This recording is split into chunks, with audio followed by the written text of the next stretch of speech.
Chapter 9. When the queen of Sheba heard of the fame of Solomon, she came to prove Solomon with hard questions at Jerusalem, with a very great train, and camels that bore spices, and gold in abundance, and precious stones. And when she was come to Solomon, she talked with him of all that was in her heart. Solomon told her all her questions, and there was not anything hid from Solomon which he didn't tell her. When the queen of Sheba had seen the wisdom of Solomon, and the house that he had built, and the food of his table, and the sitting of his servants, and the attendance of his ministers, and their clothing, his cupbearers also and their clothing, and his ascent by which he went up to the house of the Lord, there was no more spirit in her.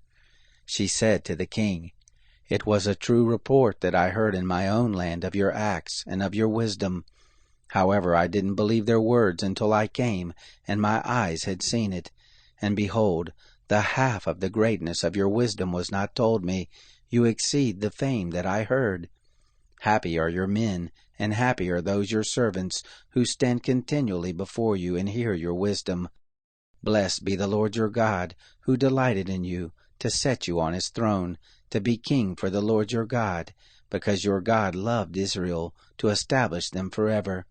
Therefore he made you king over them, to do justice and righteousness."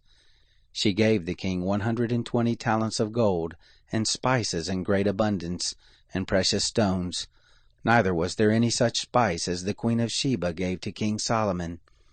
The servants also of Huram, and the servants of Solomon, who brought gold from Ophir, brought algum trees and precious stones. The king made of the algum trees terraces for the house of the Lord, and for the king's house, and harps and psalteries for the singers, and there was none such seen before in the land of Judah. King Solomon gave to the queen of Sheba all her desire, whatever she asked, besides that which she had brought to the king.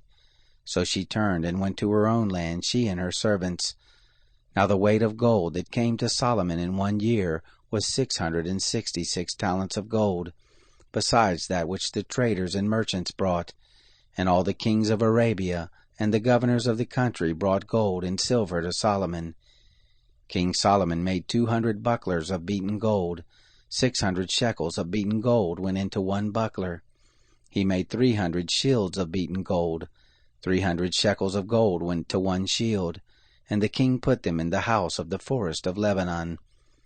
Moreover, the king made a great throne of ivory, and overlaid it with pure gold.